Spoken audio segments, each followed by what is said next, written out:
Hi buddies YouTube நண்பர்களுக்கு வணக்கம். வாழ்க வளமுடன். இன்றைக்கி வந்து பார்த்திங்கன்னா எஸ்பிஐயோட டெபாசிட் செலானை வந்து எப்படி ஃபில் பண்ணுறது அதை பற்றி தான் பார்க்க போகிறோம். ஃபஸ்ட்டு வந்து பார்த்திங்கன்னா இன்னையோட டேட் வந்து போட்டுக்கோங்க. டேட் போட்டோடனே எந்த பிரான்ச்சில் வந்து உங்கள் அக்கௌண்ட் இருக்குது. So Karur branch. அதுக்கப்புறம் உங்களோட அக்கௌண்ட் நம்பர் எழுதிக்கோங்க.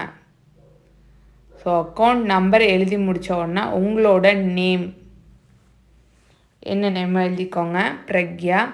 ஸோ அதுக்கப்புறம் உங்களோட மொபைல் நம்பர் எழுதுனதுக்கப்புறம் எவ்வளோ ருப்பீஸ் வந்து நீங்கள் டெபாசிட் பண்ண போகிறீங்க அப்படிங்கிறத வந்து ஃபஸ்ட்டு வேர்ட்ஸில் எழுதிக்கோங்க.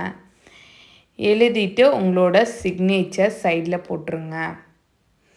இப்போ இந்த சைடில் வந்து எவ்வளோ கரன்சி வச்சுருக்கீங்க. ஃபஸ்ட்டு வந்து பார்த்தீங்கன்னா 2000 எத்தனை 2 நோட் வச்சுக்க. ஸோ 2000 2 நம்பர் போட்டு 4000 எழுதிக்கோங்க. அதேமாதிரி 500 2 நோட்டு, அப்போ 1000, மொத்தமாக வந்து 5000 ருப்பீஸுங்கிறத நான் எழுதிக்கிறேன்.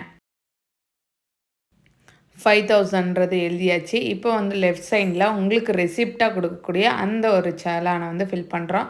ஸோ பிரான்ச் வந்து கரூர், என்ன டேட் இன்னைய டேட் வந்து போட்டுக்கோங்க. போட்டுட்டு உங்களோட அக்கௌண்ட் நம்பரையும் எழுதிக்கோங்க. எழுதிட்டு உங்களோட நேம், அதுக்கப்புறம் உங்களோட மொபைல் நம்பர், அமௌண்ட்டாக இங்கே நம்பர்ஸில் எழுதுங்க. ப்ளஸ் கீழே வந்து பார்த்தீங்கன்னா வேர்ட்ஸில் 5000 ஒன்லின்னு எழுதிடுங்க.